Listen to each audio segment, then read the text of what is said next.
Hey, what's good, my brothers? Welcome to another awesome week of Jujutsu Kaisen, and this week is just JJK madness. New color spreads, new volume extra info, and an ultra banging chapter. This is definitely a nice time to be reading the series now that the pace, the goal, and the end game is reaching a point where we all see it come together. It's very exciting to see, and this week is no exception as we dive into the War of Demons. That's right, not only does Yuji's fight with Sukuna continue, but we also see an unexpected tag team with Maki Zenin joining in the fray, and their interactions are peak. The Demon God of War, the Demon God, and the Fallen all fighting in an epic battle. We also get some info on the long-awaited origins of Yuji and his ties to the ancient Jujutsu world, so let's get right into it. So we start this chapter with a crazy color spread, and it seems Kenjaku and Uraume, when you look closely, are traveling to Tokyo Colony 1. So now that Sukuna's presence is more pronounced and noticeable, Kenjaku quickly uses a ghostly-like fish curse to escort Uraume to retrieve Sukuna for the ritual. And this is happening while Yuji is challenging Sukuna to true up him and his suffering. So all this is going on likely a couple minutes before jumping into real time. That's why Yuji didn't have scars in the color spread, and we see the events after Yuji actually punches Sukuna. This is quite a big deal for Yuji, and I think a lot of us probably view Yuji very differently within the span of one chapter with 214. Yuji went from zero to hero in no time, actually fighting, tanking, and scrapping with 15-finger Sukuna. Though, as we'll see throughout the chapter, and we'll keep being reminded, there is obviously something wrong with Sukuna here. Even he realizes Megumi is suppressing his power, and Sukuna's cursed energy output is dropping. That is quite a change because the actual potency of Sukuna's attacks suffer from output loss.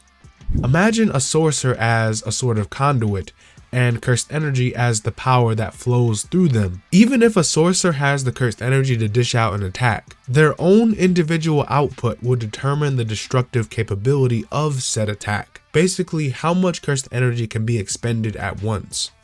Of course, output is not everything, as sorcerers compensate with reinforcement, cursed energy control, and techniques. But as a general standard, output would give techniques the potency that we know them for, and when the output drops, the attack potency drops, which is why Sukuna had a hard time cutting Yuji and felt his power was being limited.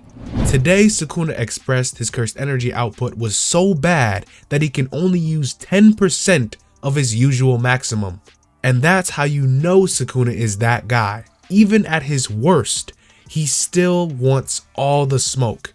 And I don't know how he scales today compared to his other finger variants, you know, like 1 finger, 3 finger, 15 finger, because at the moment he at least seems quite a bit weaker than when he fought Mahoraga. I don't know if that's just how I view it, but now he does have 15 fingers, however he has limited output and his power fluctuates. Honestly though, he has so much Jujutsu know-how and techniques that Sukuna at any level seems very troublesome, but right now Megumi has to get props for his galaxy brain strat. Sukuna losing output means things like curse techniques, extension techniques, and even domains could be nerfed, even unusable if the output drops too low. So essentially Megumi is saving his friends. However, in this clash, Sukuna doesn't let any of that stop him. Suddenly we see Maki has slipped past Sukuna's radar, and I cannot express how freaking cool it is to see Maki against Sukuna this chapter. Apparently last chapter the Nue lightning wasn't cancelled and managed to land a hit. However, Maki emerged unscathed from such a haphazard attack, and Sukuna respects her strength for that. All three fighters are geared up and ready to rumble. The awakened god of war Maki, the demon god Yuji, and the fallen one, the king of curses Uraume Sukuna. Y'all already know what time it is. Just hands. Full tilt, high level, elite sorcerer CQC. I don't know about y'all, but I wondered why Maki was chosen as Yuji's tag team, but Maki and Yuji in particular are specifically known and well versed in physical prowess. In fact, Maki is actually better hand to hand than even that of Gojo or Kenjaku, since she has the same strength and capability as Toji, and Yuji's whole thing is being a physical monster, and both are so renowned that they are given the epithet of demon god or are demonic fighters in nature. So surprise, surprise, Sukuna had a fight on his hands today. Hands were thrown and hands were definitely put on Sukuna. Maki simply does not give a shit. The way she locked in and breaks down her opponent was chilling. Maki was confident enough and proved she could tussle with Sukuna as she exchanges, parries, and pushes Sukuna to set up for Yuji. Yuji tangles Sukuna in an iron fence and assists Maki as she finishes with a powerful kick. A kick that was so hard that it ripped a tree down and proceeded to crash through a building. In the midst of that though, Sukuna actually managed to push off the tree just before impact and break out of the iron fence. Wow, what a crazy show of force by such monstrous opponents. What's really funny though is that Sukuna is so unbothered and unserious. It's not anything new to him getting challenged like this, and Sukuna invites the trouble. It's almost like Sukuna, well, the best way to describe it is like he's in a sleeper account, like he hasn't leveled up his character yet. So Sukuna's actual skill surpasses his strength level, and at the moment it shows. But my favorite thing is that Maki is just so damn cold. Both her and Itadori are seriously going to stop Sukuna, even if it means killing Megumi, and that is a certainty. But with Maki, it's different. She's not bloodlusted, she's hardened. Actually, I'd say Maki is very belligerent and even kind of sassy. It's cool to see because even her comment acknowledging Sukuna incarnating into Megumi, it's like, it's creepy getting this hard a fight from Megumi's body. That is hilarious because her pride puts herself on a different tier than Megumi, and it's just so unnatural to her. Like, screw feeling bad because Megumi turned. No, why is my little cousin Megumi actually putting up a good fight?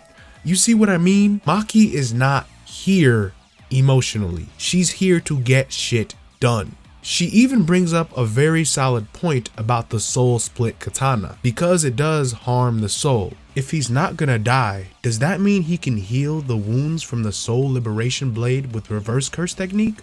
And that is a very good point. It's a topic which makes Maki such a formidable threat and lets you know just how dangerous her and her tool is, and how she even handicapped herself because of the unknowns of her katana. That fact alone is so OP that it's not even mentioned again, simply because using that katana in that way to split the soul might just be game over. This of course could just imply Sukuna's reverse curse technique is at such a high level that he would just heal. He just heal regardless from soul damage, nonetheless, whatever it is. Soul transfiguration could be beyond Sukuna's limits, but a severed soul might be something Sukuna can deal with. He seems to have a deeper understanding enough with aspects of the soul. It's just however you want to interpret Maki's thoughts. She obviously didn't use the sword as not to permanently harm Megumi, so she had some consideration for Megumi's safety. Whether or not the sword would actually work is unknown. But I will ask you, brother, something. Do you think it'd be that easy to cut down Sukuna? So now that they've established that the sword might be too dangerous to use, Maki continues that same stone cold vibe and asks if it's okay to speed things up. Bro, Maki's confidence is unshakable. She does not question if she's enough. Hell no. Maki questions if others are enough for her. That's how confident she is. And I love that energy because Yuji is right there with her. Then we get an awesome panel of Sukuna and Maki rushing toward each other in this double spread. Yuji jumping in the air, setting up a nasty wombo combo. Maki grabs Yuji's leg and lets him wail down on Sukuna like a synchronized tag team. This is a vicious duo. I know Toto mad he was not invited to this 2v1 slam jam. This is a certified classic JJK jumping. But for real, Sukuna is very skilled as he manages to fend off their attacks by himself, and even managed to release an extension technique of cleave called Spider's Thread. This broke Yuji and Maki's footing, crushing the ground beneath them and allowing him to punch Maki hard in the face. However, she ate that like nothing, then proceeded to keep going blow for blow and fiercely go back and forth with Sukuna. At this point, it's made clear that Megumi will seriously dampen Sukuna's output when he's going to hit either of his friends. Not to take anything away from this peak fight, but without Megumi's nerf, these things would not be happening like this. But I find it extremely clever how Gege uses Sukuna and also managed to flex Maki a decent bit despite this weird matchup. But when they both break away from each other, Uraume joins the battle and activates a maximum output Frost Calm. What's interesting is I think a maximum output and a maximum technique are very similar but have different functions. In my opinion, a supreme maximum technique has a more unique form than the parent technique. Otherwise, why would a sorcerer specifically mention the output in the attack title? It's kind of like Gojo's maximum output, Lapse Blue. I'd argue these techniques are just amplified curse technique variants with the same function, but a standalone maximum technique likely has a different form and function. But what do you brothers think? Anyway though, Uraume's Frost Calm is awesome. It immediately forces Maki and Yuji to be encased in ice and freezes over the battlefield.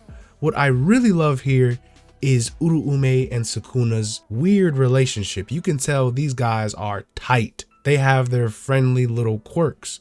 Uraume apologizes if they've overstepped and mentions that they actually manage to control the effect on Yuji's body just in case Sukuna needs it again. Now that's very impressive. Uraume can finally control their output like that. But also Sukuna firmly made it clear that they're good. He doesn't care about Yuji anymore. And now you've probably noticed that this is the last time that we see Maki this chapter, as Uraume absolutely froze her over and Sukuna commends them for being unbiased against her because Maki was a problem. And I doubt Maki is in critical condition now, but she's done for now until the ice breaks away. Then these guys just leave. Uraume expresses the bath preparations are completed and Sukuna's plan for resurrection is underway. Sukuna summons a giant Nue and they start leaving like badasses. However, before they fully take off, Yuji bursts out of the ice and yells at Sukuna in desperation. I really appreciate the subtlety in Uraume and Sukuna's relationship because they don't have time for a small fry like Yuji, but they take time to look back and gossip about him like accomplices or something. They're pretty toxic people, and whatever this relationship is, I do not support it, especially ridiculing helpless Yuji. Even Uraume asks if he can kill Yuji, but Sukuna says hold on, playfully like he's got something to say, and thinks back remembering Yuji is from that time. And wow, I'm really just more surprised that the Yuji conspiracy theorists were right this time. Sukuna and Uraume noticed Yuji looks like that guy from Harima province. Even his mouth's the same and they mock him for it as they fly away and leave Yuji in defeat.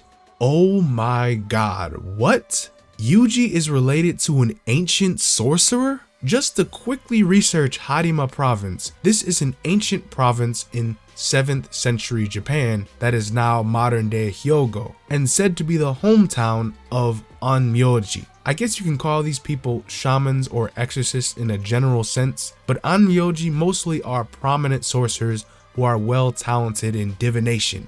Kamo's ancestor was an Onmyoji in the Golden Age, and throughout the story there are actually hints of an Onmyoji like Abe no Seimei with the star seals and more little references sprinkled throughout the series. For those who do not know, Abe no Seimei is actually the sorcerer, perhaps one of the most prominent shamans in ancient Japanese histories. So I will be very surprised if he isn't in JJK because technically he actually exists in this canon along with other sorcerers like Ashia Doman and other famous crazy powerful people.